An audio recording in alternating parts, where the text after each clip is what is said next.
In this video, I'm going to show you how you can wear multiple hair in Roblox on your mobile device. First, open up the App Store or your Google Play Store and search for Kiwi browser. This is the browser that we're going to use for this tutorial. Then we want to install it. It is completely safe and free, so you needn't worry. After the browser has loaded, we want to search for Roblox. After Roblox has loaded, click on Continue in Browser. And here you want to log in with your credentials. Click on Continue in Browser yet again, and you should be good to go.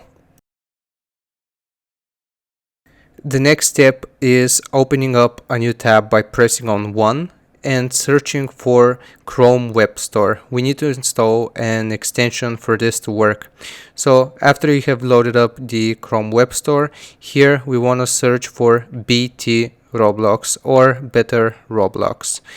Follow the steps shown on the screen right now. You simply have to click on the extension itself, and I'm showing you the process, the installation process. You need to select Add to Chrome, the big blue button here, and just click on OK.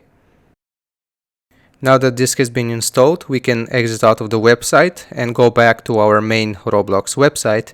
And here we want to click on the three dots in the top right corner and then select Desktop Site or Desktop View. So this will change. Now right here we want to zoom in and click on Avatar. And here is where we actually select the multiple hairs. You should be able to select multiple hairs. I hope this video was useful to you guys. Don't forget to show it some love, subscribe. I'll see you guys next time. Goodbye.